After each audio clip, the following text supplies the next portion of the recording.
नवरात्रि के दौरान मृत्यु होने पर कहा जाती है आत्मा। नमस्ते मित्रों, हमारे वीडियो में आपका स्वागत है।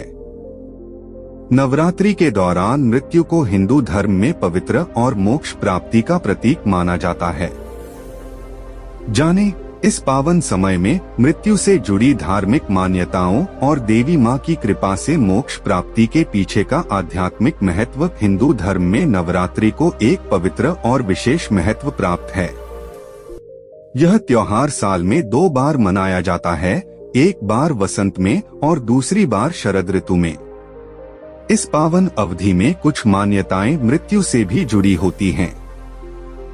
नवरात्रि के दौरान मृत्यु को विशेष रूप से पवित्र और मोक्ष प्राप्ति का प्रतीक माना जाता है। ऐसा विश्वास है कि अगर कोई व्यक्ति नवरात्रि के दौरान अपने जीवन की अंतिम यात्रा करता है, वह व्यक्ति सीधे मोक्ष को प्राप्त करता है। उसे देवी माँ की विशेष कृपा प्राप्त होती है।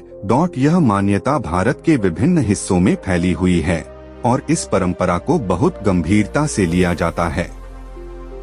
बुजुर्ग लोग खास तौर पर इस पर विश्वास करते हैं कि इस समय मृत्यु होने से आत्मा को जन्म मरण के चक्र से मुक्ति मिल जाती है।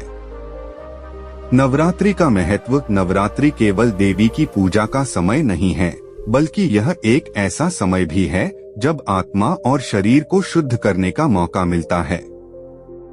लोग इस दौरान उपवास करते हैं, भजन कीर्तन करते हैं और अपनी आत्मा को शुद्ध करने का प्रयास करते हैं। भक्तजन मानते हैं कि इस दौरान किए गए हर छोटे से छोटे कर्म का भी देवी माँ पर गहरा असर होता है। जो लोग नवरात्रि के दौरान देवी माँ की सच्ची श्रद्धा और भक्ति से पूजा करते हैं, उन्हें जीवन में सुख, शांति और समृद्धि प्राप्त होती है। मृत्यु और मोक्ष। हिंदू धर्म में मृत्यु को एक नई शुरुआत माना जाता है, न कि अंत। यह जीवन और आत्मा की अनंत यात्रा का एक हिस्सा है। जब कोई व्यक्ति मरता है तो उसकी आत्मा एक नए शरीर में जन्म लेती है, लेकिन यह चक्र तब तक चलता रहता है जब तक कि व्यक्ति को मोक्ष नहीं मिल जाता। मोक्ष का मतलब है आत्मा का जन्म मरण के चक्र से मुक्त हो जाना और परमात्मा में विलीन हो जाना। नवरात्रि के दौरान यह माना जाता है कि देवी माँ की विशेष कृपा से व्यक्ति को मोक्ष प्राप्त हो सकता है। जो लोग इस समय मरते हैं, उनके लिए माना जाता है कि देवी माँ उनकी आत्मा को सीधे अपने चरणों में स्थान देती हैं। यह एक उच्च धार्मिक विश्वास है जो यह दर्शाता है कि व्यक्ति की आत्मा को विशेष कृपा प्राप्त हो रही है। इस समय मृत्यु को एक वरदान के रूप में देखा जाता है, क्योंकि यह आत्मा को तुरंत मुक्ति दिलाने में सहायक होता है। क्यों है यह मान्यता विशेष? इस मान्यता के पीछे कई धार्मिक और आध्यात्मिक कारण हैं। हिंदू धर्म में देवी देवताओं का बहुत बड़ा महत्व है और देवी माँ को शक्ति और सृजन की प्रतीक माना जाता है। नवरात्रि के समय देवी माँ की उपस्थिति विशेष रूप से महसूस की जाती है। लोग मानते हैं कि इन 9 दिनों के दौरान देवी माँ धरती पर निवास करती हैं और अपने भक्तों की सभी इच्छाओं को पूरा करती हैं। इस दौरान किसी व्यक्ति की मृत्यु होना एक संकेत माना जाता है कि वह व्यक्ति अपने जीवन की सभी जिम्मेदारियों को पूरा करके देवी माँ की शरण में जा रहा है। व्यक्तिगत धार्मिक विश्वास। यह जरूरी है कि हम समझें कि मृत्यु से जुड़ी ये मान्यताएं हर व्यक्ति के व्यक्तिगत धार्मिक विश्वास पर आधारित होती हैं। धर्म और आस्था के मामले में हर व्यक्ति का दृष्टिकोण अलग हो सकता है। कुछ लोग इसे पूरी तरह से मानते हैं, जबकि कुछ इसे एक प्रतीकात्मक रूप में देखते हैं।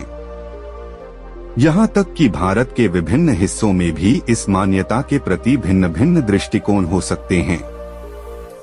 मृत्यु को सकारात्मक दृष्टिकोण से देखना।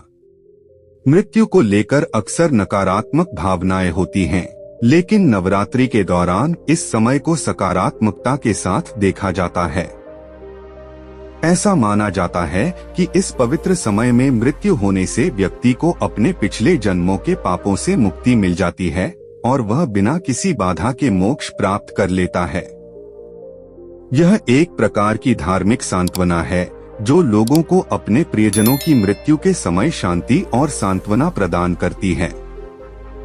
नवरात्रि के दौरान मृत्यु को हिंदू धर्म में किस तरह से देखा जाता है? हिंदू धर्म में नवरात्रि के दौरान मृत्यु को पवित्र और मोक्ष प्राप्ति का प्रतीक माना जाता है।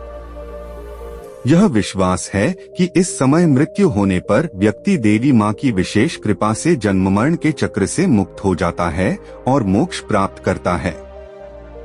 इस समय को आत्मा की मुक्ति के लिए अनुकूल माना जाता है। नवरात्रि के दौरान मृत्यु को मोक्ष प्राप्ति से क्यों जोड़ा जाता है? नवरात्रि के दौरान देवी मां की विशेष कृपा मानी जाती है, जिससे यह विश्वास है कि इस समय मृत्यु होने पर व्यक्ति को सीधे मोक्ष प्राप्त होता है। इस अवधि को देवी मां के आशीर्वाद से आत्मा के शुद्धिकरण और जन्म मरण के बंधन से मुक्ति के लिए अनुकूल माना जाता है।